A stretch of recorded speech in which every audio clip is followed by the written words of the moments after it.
everyone, today is our day 4th of chapter Pressure in Fluids for class 8.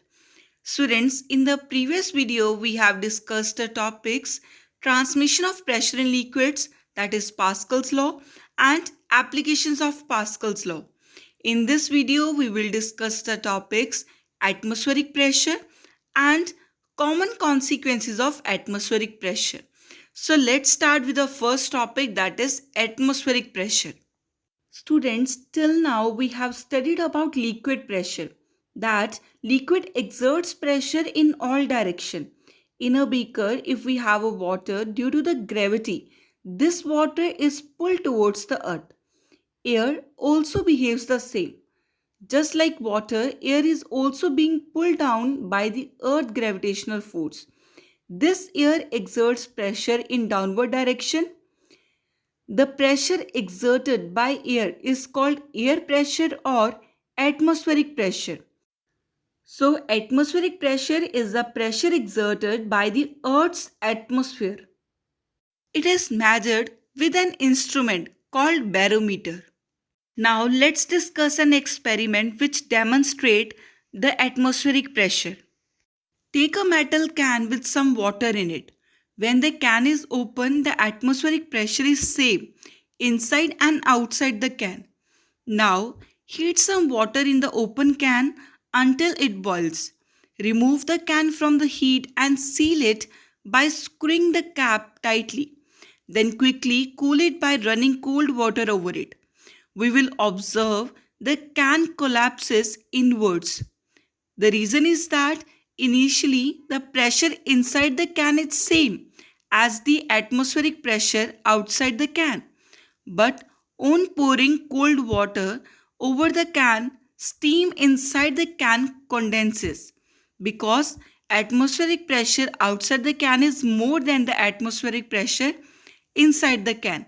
Consequently, the excess atmospheric pressure outside the can causes it to collapse inwards.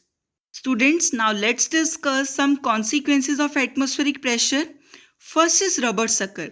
Students, you must have seen these rubber suckers often used as hooks in the kitchen and in the bathroom. It works on the principle of atmospheric pressure.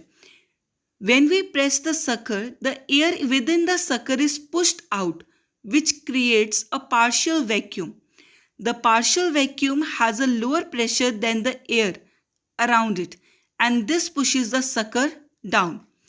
If we need to pull it off, we need to introduce air into the sucker by lifting one side of it. The liquid pulled out from the straw is also because of the atmospheric pressure acting on the surface of the liquid. When the person starts sucking from the other end of the straw, the air from inside the straw gets sucked into the lungs of the person. So their vacuum is created inside the straw and the atmospheric pressure pushes the liquid into the straw and thereby into the mouth of the person.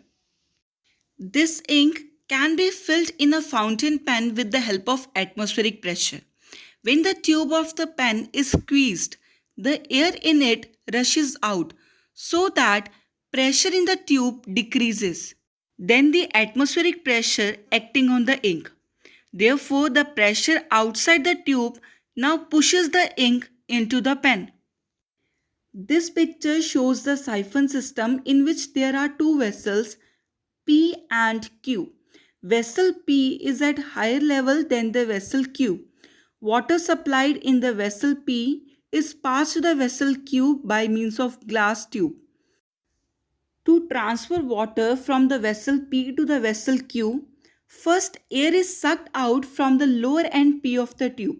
As a result, pressure inside the tube decreases and becomes less than the atmospheric pressure acting above the water surface in the vessel P. Due to excess pressure, water rises in the tube from the higher level to the lower level in the vessel Q due to the difference in pressure of water at the levels. Students, a syringe also works because of the atmospheric pressure. This part is called the plunger or the piston of the syringe, and this is the mouth part of the syringe. When we push the plunger, all the air from the syringe is being pushed out from the mouth of the syringe. We know atmospheric pressure is acting on the syringe liquid, so it is this atmospheric pressure which pushes the liquid inside the syringe when we pull the plunger. Students, this is all for today. Thank you.